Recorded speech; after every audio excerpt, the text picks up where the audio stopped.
Para Hegel, la voluntad libre en sí y por sí se objetiva en la propiedad, algo contingente, externo y restrictivo, problema que se evidencia en el derecho abstracto, que luego seguirá su despliegue en la moralidad y eticidad, culminando en el Estado.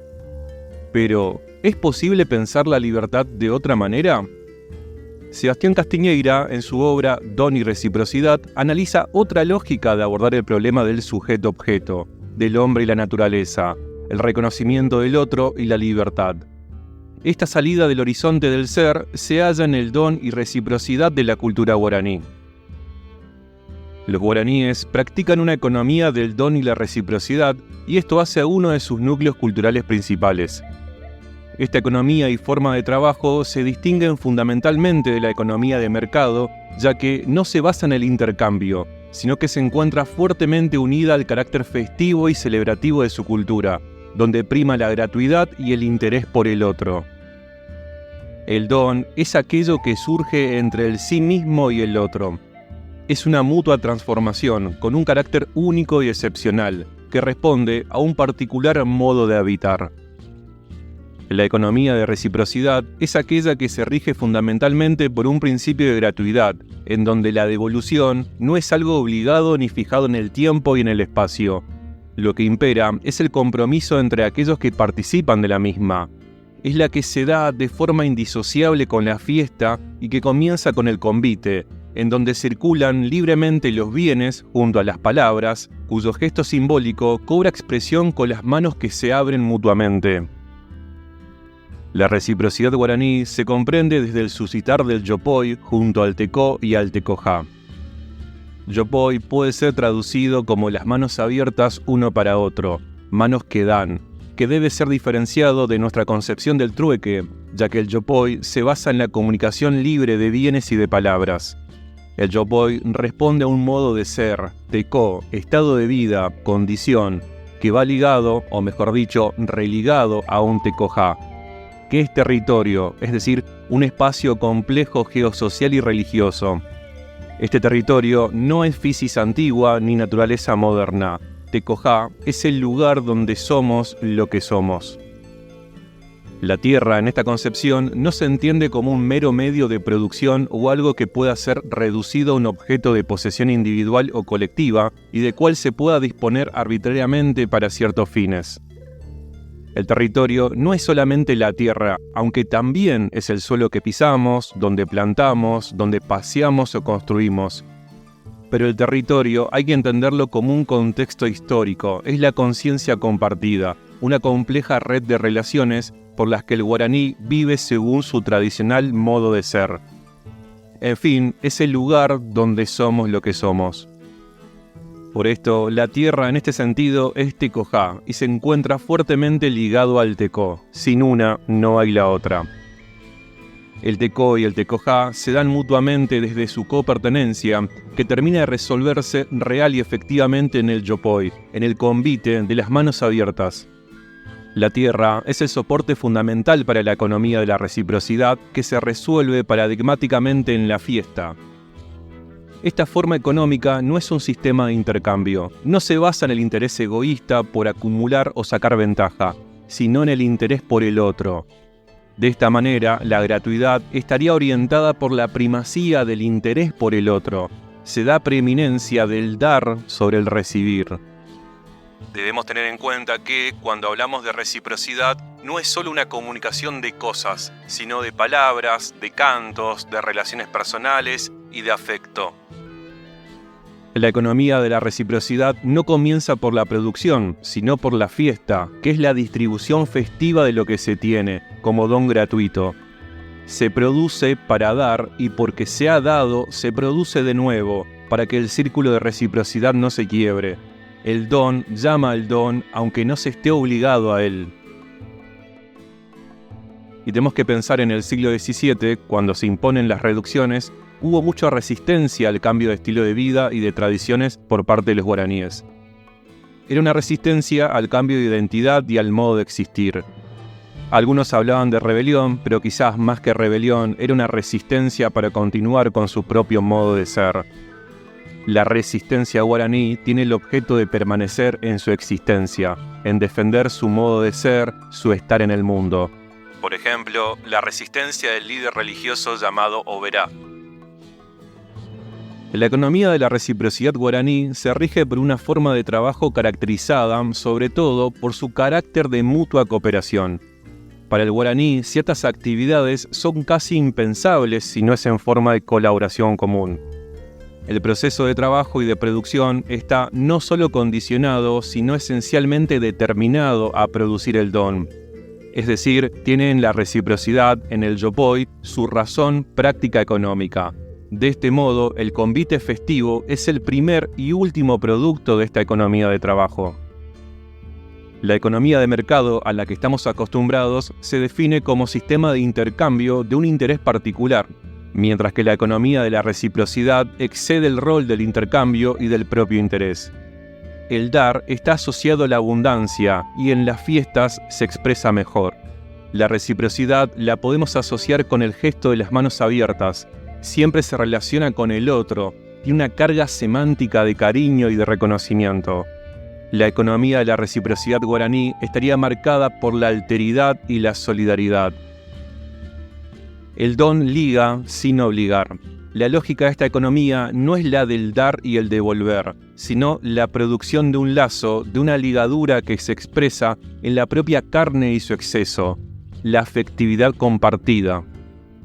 El interés por el otro no radica en la forma exclusiva en que debo darle, sino en la posibilidad de hacer con él convite festivo. Es la posibilidad de ser juntos aquello que somos. Por eso la reciprocidad no solo se refiere a cosas, sino a todo lo que implique reconocimiento, como por ejemplo las palabras. En el guaraní son más los términos que se refieren al dar que los de recibir. Y la tierra es la primera que da. La tierra fértil, que en muchas crónicas se describen, es el horizonte de reciprocidad. Así lo entendían los guaraníes, la tierra da. El trabajo es particular de cada familia y también hay un trabajo comunitario. No tienen compras ni ventas, se ayudan sin intereses, con conformidad se socorren a sus necesidades. La tierra que cada familia labraba se llamaba Abambaes, y la tierra comunitaria donde se trabajaba Tupambaes. Esta última sustentaba a las viudas, a los huérfanos, a los enfermos y también a la casa de acogida llamada Cotiguazú, o a todos los que necesitasen de algún bien. Los padres jesuitas insistieron en imponer el trabajo individual y establecer un modo más racional de organización social, política y económica. Se quejaban de su pereza, de que no sembraban mucho, de que tenían mucha hambre. Si le dan una vaca para 3 días, es probable que lo coman en ese día. Y es que debemos entender que la cultura guaraní no estaba atravesada por la lógica de la acumulación. Decía José Cardiel, todo lo que toman lo consumen, regalan o desperdician, no lo guardan. Algunos interpretaban esta discordancia en la organización, el no cumplir lo que se les decía, no seguir la administración sugerida, como signo de rebeldía. Pero lo que sucede es que los dones, una vez entregados, se desprenden de la intencionalidad del donante, quebrando el círculo de la espera. En el verdadero don no se impone lo que se debe hacer con lo dado. No se da para sentirse mejor que el otro, se da y no se espera nada a cambio.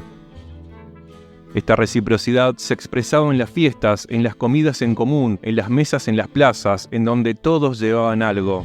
Fiestas en las que no había especulación de esperar recibir en la misma medida que se dio. Y siempre lo que donaban era lo que les parecía más preciado. Pero poco a poco, el carácter espacial de las reducciones afectó sin duda el modo de ser de los guaraníes, su tecó, y a partir de las mismas, comenzó a operar una distinción entre el adentro y el afuera que antes no existía. Lo contrario a la reciprocidad se dio cuando los guaraníes fueron tomados para el trabajo por parte de los colonizadores, en la mita. Fueron sometidos a un trabajo que no los reconocía y que los beneficios siempre eran unilaterales. Acá ya no se habla de reciprocidad. Siempre primó el interés para sí por parte de los colonizadores. Sobre estos temas tenemos varios relatos de Antonio Ruiz de Montoya. La reciprocidad como acto requiere libertad y es la reciprocidad la que aumenta la libertad. Mientras se da, se es más libre. Con respecto a este sometimiento, Bartomeu Meliá escribe: colonialismo es integración de un pueblo en otro. Es la pretensión de hacer hablar una sola lengua nacional, inducir a un nuevo lenguaje, someterlos a otro sistema de imaginación y un modo de ser extraño, imponer otra religión y otra práctica educativa, de hacer pensar de otro modo. Con la excusa de vestirlos, los disfrazamos para que ni siquiera su piel sea reconocible. Colonialismo es apoderarse de las riquezas de un pueblo, como había percibido claramente un guaraní del siglo XVII. El sistema de reducciones trató de ser una solución a los abusos de las encomiendas, pero fue una forma extraña al modo de vida guaraní. Por eso se dieron distintas formas de resistencia, especialmente en los cambios en la forma de reciprocidad. Desde la expulsión de los jesuitas en 1768, el don y la reciprocidad de los guaraníes continuaría un proceso de debilitamiento, porque se obligó a un contacto con otras formas culturales emergentes, como las del campesinado, que llevaron a cambios en sus tradiciones y pérdida de su territorio. Al impedir que las comunidades de los guaraníes sigan manteniendo su economía de reciprocidad, se le estaba negando la posibilidad de que sigan siendo lo que son. El trabajo de reciprocidad de los guaraníes fue desplazado por un servicio violento y utilitario. Del trabajo con la yerba, lo que se recoge no son los dones para celebrar, sino el cansancio y también la muerte. El nombre para este tipo de trabajo antirreciprocitario es justamente caneo, cansancio inútil. La economía de la reciprocidad, junto con el sistema religioso guaraní, hacen a su modo de ser y justamente allí radica la gravedad de la afectación de dichos aspectos por parte de sistemas extraños a los mismos. No se modifica algo menor o accesorio, sino aquello con lo que se vincula profundamente la identidad de los guaraníes. A pesar de las matizaciones que puedan hacerse entre el sistema de encomienda y de las reducciones, Meliá señala que estas últimas no han dejado de participar, en cierto sentido, de la negación o sustitución del modo de ser guaraní precolonial, sobre todo por el hecho de introducir a los guaraníes en un estado cuyo sistema contradecía lo esencial de la vida indígena, la reciprocidad y la solidaridad. Para la economía moderna, practicar la reciprocidad de dones, no poner precio a las cosas y no conocer el dinero eran tenidos como modo de ser que debían ser eliminados y sustituidos. La colonialidad, con todas sus variantes, es antirreciprocitaria. A medida que avanzó la modernidad, la economía de mercado pretendió por su misma esencia y globalización una totalidad que no admite la coexistencia de otros sistemas, ni siquiera en su periferia. Salirse de la reciprocidad de bienes es algo que empobrece, pero se radicaliza si además se sale de la reciprocidad de palabras. La pobreza llega a su extremo al afectar al lenguaje. Allí es cuando verdaderamente se completa el proceso de empobrecimiento de cualquier pueblo, y particularmente el del guaraní. A la larga, es imposible quitarle a alguien sus bienes si al mismo tiempo no se lo deja sin palabras. Para empobrecer a alguien hay que quitarle bienes y palabras. Esto se vio, por ejemplo, en la decisión política que ha contrariado al yopoy guaraní, expresada en el Paraguay y por medio del decreto del 7 de octubre de 1847, por parte de Carlos Antonio López. Él declaró la extinción de los 21 pueblos de indios con la intención de que el Estado se apropiase de sus tierras y dejar de esta forma a los guaraníes en condiciones cada vez más adversas para vivir según su ñan de Tecó. Ya sabemos que sin Tecojá no hay Tecó guaraní. Entonces, lo que se está quitando es la posibilidad de ser y de habitar. El guaraní se reduce en tanto que se limitan las condiciones para que el don se continúe produciendo. Sin territorio, la reciprocidad se torna imposible, al igual que el don. Tuvo que pasar mucho tiempo y será en la Constitución paraguaya de 1992 donde se estableció como lengua oficial el guaraní, pero no alcanza a todos los ámbitos que hacen a la vida del pueblo paraguayo. Hay poca oficialidad de uso. Todavía quedan pendientes las tareas de normalización, es decir, del proceso antidiglósico que favorezca la circulación de la lengua por todos los ámbitos en los que la vida del hombre se manifieste. Contrariamente a lo que se piensa hoy, el convite se da en las sociedades guaraníes contemporáneas e incluso en sociedades rurales paraguayas, lo que confirma que las formas de trabajo guaraní no han muerto. El trabajo guaraní no puede desentenderse de otra realidad como son la fiesta y la celebración. Estas últimas tampoco pueden hacerlo con respecto a la primera.